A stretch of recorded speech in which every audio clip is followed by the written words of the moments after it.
I come from the financial industry, and I've always wondered why bonds sort of trade as they do, at least as far as U.S. sovereign bonds are concerned. Why, for example, are 30-year Treasuries trading at something like a 2.5% yield right now, when in fact there's actually a lot of risk.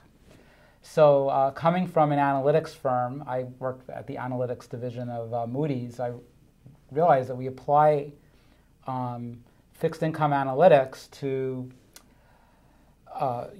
structured finance bonds, to corporate bonds, but not to sovereign and municipal bonds. So I was thinking, well, if we could come up with a language that sort of explained the kind of insights the Concord Coalition has in a way that market participants could use it, maybe we would be able to make some progress in terms of making interest rates more rational.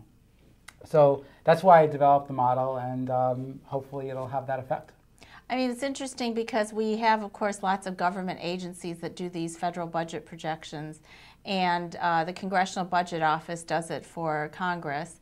And in their long-term projections, they have to make certain assumptions. I guess the biggest one is that what's written in current law will actually play out, literally, right, quite literally. But they also have to make a bunch of economic assumptions, and they project these variables, both economic and fiscal, as if they're almost like a certain thing. People get confused by that, actually, because they're fairly precise projections because they're only showing one path. And I think that hides a lot of or masks a lot of the uncertainty, the tremendous amount of uncertainty that actually exists within those projections. Could you explain to me what are some of the biggest sources of uncertainty that you're able to capture in your framework? Right. Well, just first by plugging this back into the fixed income markets for a second, when we do a model to project cash flows on a structured finance security, we'll use a simulation technique. We'll think about what are different home price appreciation scenarios, what are different kinds of payment scenarios borrowers will have, and that's what people in the market are used to, looking at a range of different scenarios. So when you have point estimates for everything, it's really hard for it to be seen as being credible. So when we think about drivers for the budget, we think in terms of interest rates. If interest rates continue to be low, we won't really have a huge fiscal problem. But if interest rates revert to their 60-year historical average, we will have a huge problem. So thinking in terms of a distribution of possible interest rate outcomes is important. Economic growth. Can't just assume that we're going to have the same economic growth that we've had historically. People are aging, and so there's less consumption and less workforce participation, so we have to think in terms of that. We don't know exactly what GDP growth is going to be, so we have to think in terms of a range. And then inflation, we don't know how much inflation is going to be. And then finally, as you were suggesting, policies. Congressional Budget Office has to assume, at least for its baseline scenario, current law. Well, we know that certain changes, like for example the doc fix or the extension of most of the Bush tax cuts for all but the top two, they're almost baked in. They're almost sure to happen. So we really need an approach that considers different possibilities, including things that are very likely and things that maybe are less likely, and include all those in the analysis. Right. So it was interesting to me that in doing this work for the Euro crisis event, I looked at some OECD and IMF international comparative studies.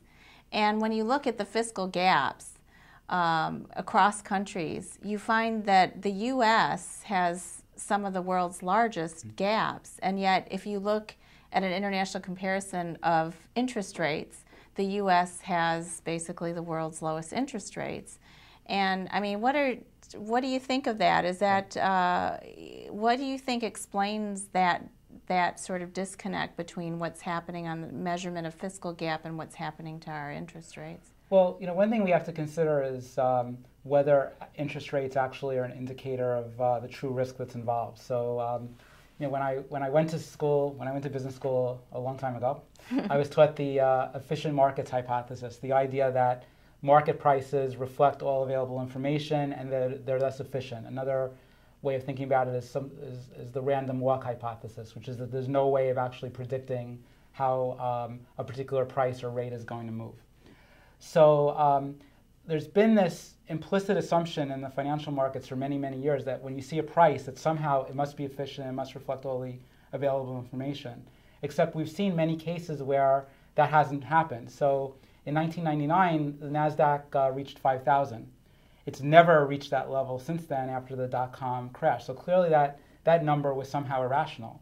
And then more recently, we saw with house prices, everyone thought that house prices could never go down. They were going up and up and up. People overinvested in residential mortgage-backed securities and so forth, and then they were very unhappy with the result. So I think we're now seeing the same thing with a lot of sovereign interest rates. So it seems to me that U.S. interest rates, especially the 30-year, are just too low. And then certain European sovereign rates are too high. So I looked at Italy, for example, in support of your work. And I found, Italy, while it has a high debt to GDP ratio, the government actually collects about 44% of national income. It has a much stronger control over healthcare costs. Only 9.4% of Italian GDP goes to healthcare, in contrast to over 17% in the United States. And as far as pensions are concerned, Social Security, they've actually implemented a law that makes the retirement age a function of life expectancy. So they've actually solved two of the big cost drivers that we have in the United States, whereas here in the US, there doesn't really seem to be any way forward to solving these problems. I mean, folks like the Concord Coalition have suggested solutions, but politically getting those kinds of things passed seems to be very difficult. So these prices seem to be irrational, and what we really need is more analytics and more information for the market so that the prices become more reflective of the underlying fundamentals. 1 year, 2 year, 5 year, and probably even 10-year treasuries have very little risk associated with them. But when you get out to 30 years, then the risk of debt monetization causing inflation or an outright default is actually pretty significant, and so not really consistent with the 2.5% rates that we're seeing right now. Now, how do I get there?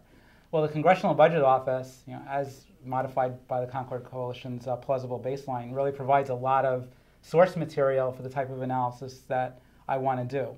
So the key thing about those kind of analyses is that they are, as you said at the beginning of the interview, single point. They're making single assumptions about what's going to happen to interest rates, economic growth, inflation, and so forth. So simply varying those and assuming some kind of sensitivity between, say, economic growth and income tax collections or other types of revenue, that really lets us sort of see different budgetary paths. From that, we can calculate different paths of debt creation, and then from that, we can finally calculate different amounts of interest expense and think about that as a proportion of total revenue. So based on some historical research where I looked at what happened in 1933 when the state of Arkansas defaulted and at the same time the U.S. Treasury abrogated the gold clause, which at the time was considered a default. It was held in 1935 to be a default, but that there was no standing by anyone pursuing the suit to actually collect. But anyway, those two cases were defaults, and in both cases, the ratio of interest expense to revenue, which is looked at by rating agencies quite frequently, was over 30%. So it seems, based on that and based on some observations I've done in Canada, Australia, and elsewhere, that 30% is a crucial breaking point. So what the model does is it attempts to calculate the likelihood that in a particular year we'll reach that particular breaking point of 30%. But the way I structured the model is it's very open. So if a viewer doesn't agree with me and thinks instead that it should be 40% or 20%, you can actually download this model. It's open source software, and plug in your own assumption and run the model yourself and get your own probabilities. Right. It's very interesting. And when you think about your criterion, which was when does the country, what's the probability of the country exceeding 30% interest payments to revenue. Just thinking about that ratio in each of the components, like the numerator being interest payments and the denominator being revenues, and you think about all the different factors that contribute to the range of possibilities for each of those numbers, yes. It's pretty amazing when you think about it. So it's not just economic uncertainty, it's political uncertainty, policy-making uncertainty, and I just think that it's a really fun approach in terms of being able to really capture all the potential outcomes. Can you explain a little bit about how a model like yours, like unlike a simple spreadsheet maybe that has point estimate projections, in layman's terms, can you explain how you like simulate the fact that these are uncertain outcomes and how you attach probabilities to these outcomes? Talking in layman's terms is a huge challenge for people in the fixed income industry, but let me try. So the key thing to a simulation model is something called a random number generator. So the idea there is that computers, while they can't actually generate random numbers, they can generate pseudo-random numbers, or numbers that basically behave as if they're random numbers. And what you can do then is, once you've generated those random numbers, you can essentially plug those numbers into your calculations so that each calculation varies slightly. And that's how you do a simulation. Is that a fair explanation? And then, so explain, you do basically a bunch of different point estimate simulations. Exactly. And tell them how many you do typically. Well, for the analysis that I did in the US, I did 1 million. Yeah. And it actually only takes about 5 minutes to run on a powerful computer, so it's very tractable. So this is how we should be using technology. Exactly. Yes.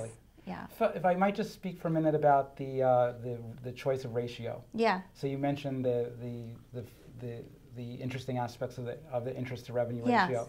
You know, most people think in terms of the debt to GDP ratio. The IMF speaks in those terms. Most people participating in the U.S. policy conversation think in those terms and so forth. You know, Paul Krugman has made a very interesting point, which is that after World War II, the UK reached a 250% debt to GDP ratio. Also in Japan, I'm not exactly sure of the numbers. I know the gross debt to GDP ratio is substantially over 200%. I think the net debt to GDP ratio is close to 200%. So then the question becomes, well, I guess debt to GDP ratio doesn't necessarily predict default or fiscal crisis because they've reached such high values. And the question is, well, why did they get there? Well, in both cases, post-war UK and current Japan, they're facing very low interest rates, and that's what we face here right now.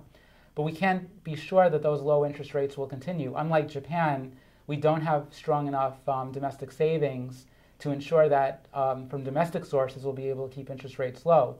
Instead, what's happened is we've just become the safe haven for hot money internationally, and hot money has a way of flowing both in and out.